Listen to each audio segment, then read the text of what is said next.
Hello everybody and welcome back to Hell Architect. As always, I am Dor, and today we're going to go ahead and place down a couple of these special buildings because in between episodes I realized that we could be mining a little bit quicker. All we need to do is go ahead and place down the special building that allows us to summon in devils, and then we can go ahead and start summoning in mining devils to go ahead and help us mine quicker. So we're going to go ahead and place that thing there, and we're also going to go ahead and place down the Hell Employment one. That's going to allow us to kind of have our people pick and choose what they go ahead and do. If we open up this thing, we can go ahead and toggle their skills so that people that only have like one bar on mining aren't going out and mining. They're doing the other things around the base if we have them doing things. So that's going to help us kind of sort people out a little bit more. And for right now, we're also going to place down the vault. I don't know if this is actually going to do anything or not, but at least we have it down if it does. If not, it's just going to sit there and do nothing really. I'm not too worried about it. But I'm going to go ahead and let these guys build this really quick so we can go ahead and summon some devils, because I already have a little bit of the top of the map kind of dug out here. I've done 2 rows so far, and it's kind of taken a little while here. So hopefully with this thing, it kind of makes it a little bit more quicker here. And this thing's going to allow us to summon in the devils. So we want people that are going to be mining with us. So these guys actually use essence. I thought these guys were the blue crystals. What do we use the blue crystals for? Because I don't have anything that requires them. I thought these guys get summoned with them, but I guess not. That kind of throws a wrench in my plan here, because I was going to summon these guys to help us mine and stuff. But for right now, I'm not going to do that because it's pretty expensive. The way I've been getting the essence points, I've just been summoning back in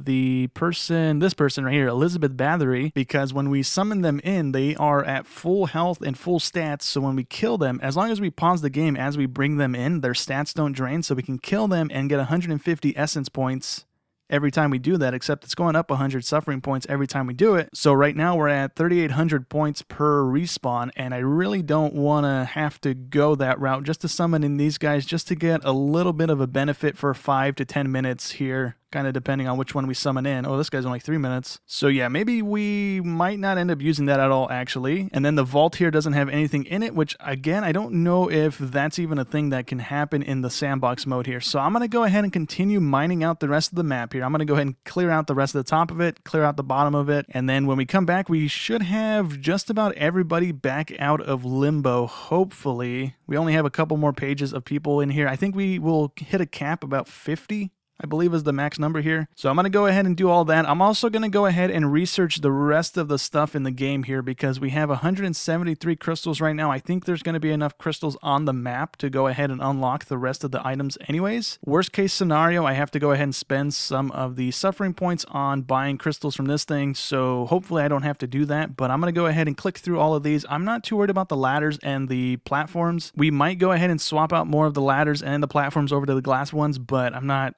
too worried about it. So I'm going to go ahead and just click through, unlock what I can, and continue mining the rest of the map out here, but I'll be right back with you guys. So the map is completely dug out now. We do have some dirt here and there that we didn't mine out just yet, because I didn't want to waste any of the dirt placing down the platforms, because we're going to come back through and end up swapping these out eventually anyways, because I didn't realize it, but if we take a look at the building thing here for the ladders specifically, it tells us that we do generate a little bit of suffering every time the ladders are used. So if we go ahead and swap out the ladders to the spike variant, we get a little bit of suffering points from those as they are using them. So that's kind of nice. And I think it does the same thing here. So we're going to go ahead and swap over to the glass things as well when we go ahead and get the points to unlock them. But we don't have any more crystals, so we do have to start buying them, and they're 500 per crystal. So it's pretty expensive right now. It wants 10,000 suffering points for only 20 crystals, which isn't actually enough to go ahead and unlock anything else. So the cheapest thing right now, I believe, is going to be the glass thing for 30.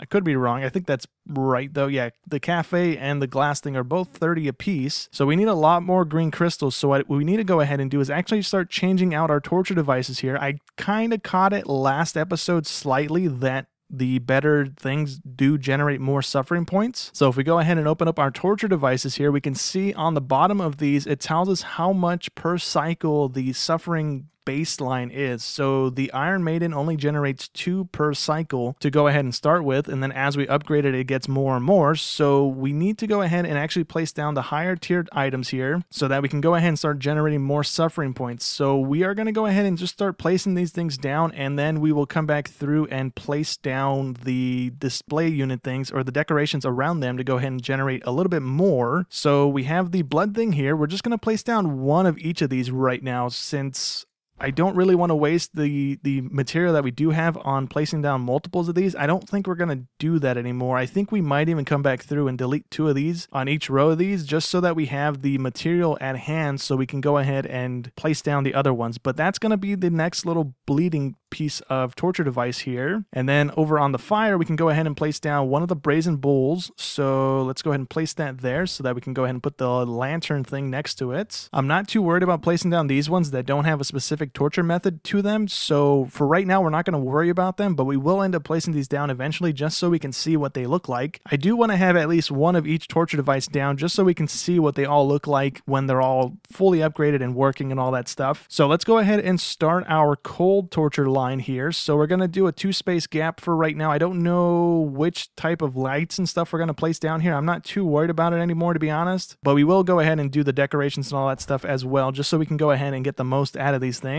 We also have this one unlocked, which is the waterboarding. This is also a cold thing, so we can go ahead and place that near this. We're going to do a 2-space gap in between these just so we can go ahead and squeeze the stuff in as we need to. And then we have the dentist chair, which is non-specific, so we're not going to worry about that right now. We have the catapult unlocked, which is 10,000 points, so we're kind of close to that. We need to let it run a little bit. We don't have the concrete boots unlocked right now. We don't have the electric chair or the blood eagle, which kind of give us a decent amount of base suffering points there. The onion slicing we do have unlocked, which is kind of nice because it starts off at 15 suffering per cycle here, which we might kind of place a couple of these things down. We also have the pillory, which is another one that's non-specific, but it starts off with 16 suffering per cycle here, which might also be pretty good to go ahead and just generate points for us. And I don't think we have any of the last page here unlocked, which we don't. Okay, so I'm going to let these things get built. As they get built, I'm going to go ahead and put some decorations around just so we can go ahead and get the points out of them. All right, cool. So this thing is down and it's working. We went ahead and threw someone in there. We can go ahead and upgrade it right now. We should have the points to go ahead and do it. Actually, we need 5,000 suffering points to go ahead and get it to tier 3, so we'll come back to that in a second. But that's the Taint Slapper, I believe it's called. Yeah, the Tartarus Taint Slapper. So we have that going now. We already had this thing down once before, so we're not too worried about that. We should be able to go ahead and upgrade it once. Can we do it twice? We can do it twice, so let's go ahead and do that so we have it fully upgraded and get the most out of it that we can. And then the waterboarding thing is something that we haven't had down yet, so we can go ahead and see what this is going to change it into. So it changes it into a metal thing with a bunch of stuff all over the place. Can we do it again? We need another 5,000 points to go ahead and do that. And then the brazen bull over here is kind of cool looking already. We can go ahead and upgrade it. Actually, we can't. We need 2,500 points to do that. And now I guess we just go ahead and play the waiting game because we need these suffering points to go ahead and start being generated a little more frequently here. This is pretty much all we're going to be wasting the points on here for a little while because we don't really need the dirt. We have 10,000 kind of backlogged at the moment, so I'm not too worried about that. We have plenty of food backlogged as well, so if we run out of dirt, we're not going to instantly start starving or anything like that, so I'm not too worried about it. But I'm going to go ahead and leave these guys alone for a little bit so we can go ahead and start generating some more points here because I want to come back through and upgrade these things fully, which we don't have the points to do right now. Okay, we got enough points to go ahead and upgrade this thing at least once so we can see what that changes into. So it has horns and spikes all over it now, which is kind of cool. And then if we upgrade it a third time, we get the claustrophobia trait onto it as well. What do we get for this one if we upgrade it 3 times? We don't get another trait added on. Did we get a trait there? No. Did we get anything for this one if we do it? No, we don't get another trait either for that. All right, so we have 10,000 points. Let's go ahead and place down the catapult here to go ahead and start generating a bit more points here. So that should go ahead and work. And then we can go ahead and place down the decorations around it as well, just so we can go ahead and get the points out of it. So let's go ahead and place this thing right there. And then we can go ahead and place the lantern right next to that. That should be good. And then once these guys go ahead and get this thing built, we can go ahead and cram someone in there to go ahead and start getting the suffering points out of them. All right, so there we go. And it just launches them into a wall of knives. That's pretty cool. Okay, so is that person dead? No, they come back into the catapult. Okay, cool. I thought this was going to be like an instant thing that just generates essence for some reason, but that's pretty cool. Okay, so we can go ahead and upgrade this. I think if we have the points, we need 10,000 points to upgrade it once. Okay, that's pretty expensive.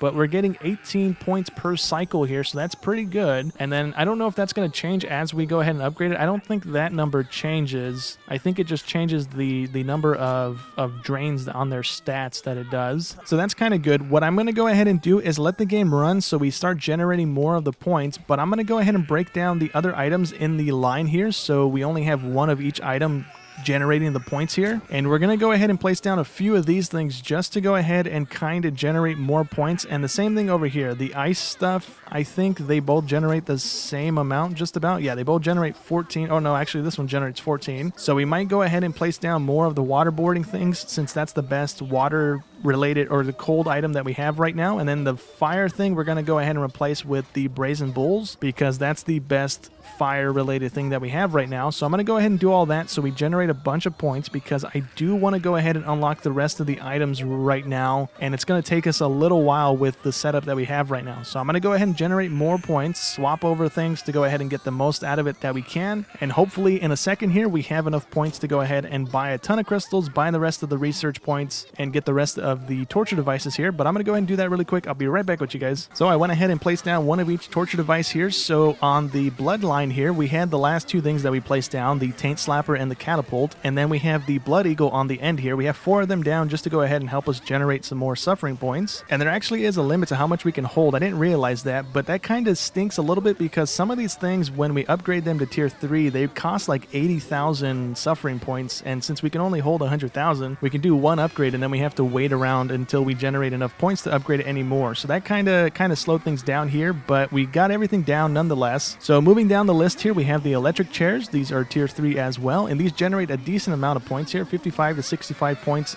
a cycle here, which is pretty nice. And then we have the claustrophobia thing, which is a endless fall, which is kind of cool too. It's just like a teleporter, just looping them back and forth. These ones generate, I think, the most out of everything right now, I believe. A second ago, this one hits 65, I think. 64, 65 is what these ones are bouncing between. And then on the bottom here, we have all of the ones that don't have a specific torture trait to them. So we have the music player there, we have the dentist chair thing here, and then we have the onion slicing one over here, which is kind of cool. When we hit tier 3, it's just like a blender spitting out onions at the person, which is kind of nice. We have this one, which is the pillory, but at tier 3, it turns into a fire-related trait one, but we don't have any more people that aren't currently being tortured in fire, so we just have a normal blood guy in there since we have so many of the blood ones. And then to the left of that, we have the fur play one and the spider box. The spider box at tier 3 also enables it to do the cold torture. So we don't have anybody that's cold available to be tortured. So again, we just have a normal blood person in there. I also went ahead and upgraded our water and food trucks. These are the same ones we had down, the drink dispenser and the food truck itself. I went ahead and did that just so we generate a little bit more food a tick instead of what we were getting at tier 1 and 2. I think these both give us 320 a piece now, so we don't have as much downtime as we had before, and I really don't see a point in upgrading to any higher food items right now. It gives us way more food and stuff like that, but the downtime really isn't that much of a factor at the moment, so I'm not too worried about upgrading these anymore. I also went ahead and upgraded the ladders to the spiked variant. They go from the top of the map to the bottom, and then we also went ahead and replaced our flooring with the broken glass stuff, so we generate a decent amount of passive suffering points here. And then moving on over to the fire stuff, I thought there was more than 3 of the fire torture devices available, but I guess not. So we have the Bath of Kings, we have the furnace, and then we have multiple of the brazen bulls down. So they're all tier 3 again as well. The bulls look pretty cool at tier 3. And then on the bottom here, we have the water related stuff or the cold related stuff. So we have the little snow machine thing here, the freezer, and then we have the waterboarding thing there. And then we have 2 of these things down, which are the cement boots, which are kind of cool, but I thought there would be like an animation of like the guy going through the fish thing here and getting dropped into the water over and over again, but he just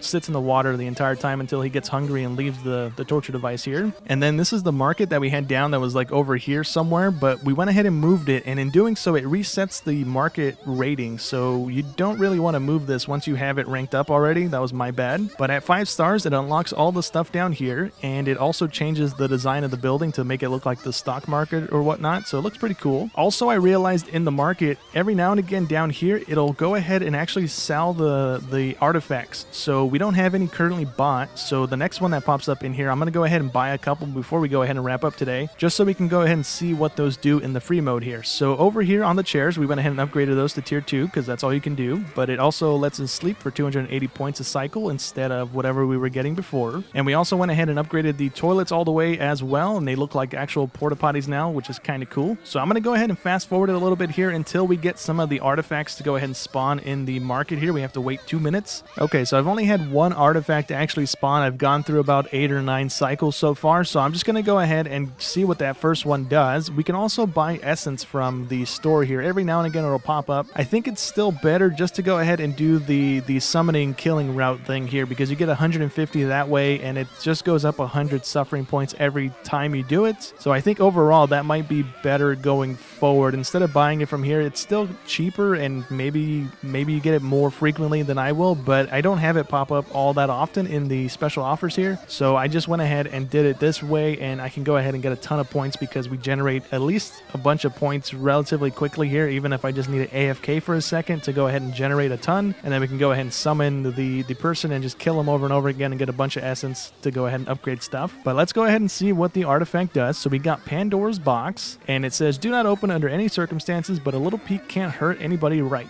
So we can go ahead and summon it for 5 minutes, but we have to pay the blue crystals to go ahead and do that. So we don't have a whole ton of these. These are just the crystals that we got from mining out the map here. I haven't bought any crystals. So we can go ahead and just dump points into it. So we can summon it for a total of 3 minutes. And if we run out of time on it, then it breaks, and I think it despawns out of our vault. I'm not quite sure. And now that it's active, it says the same thing that the little description hovering over the thing said, but our screen is just blue. I don't know what that means. Do we get more points per thing here? We are indeed. Look at that. Okay, cool. So that just kind of doubled or tripled our output here. These guys were generating 60, I think, and they're generating 100 a piece. These guys are generating 120.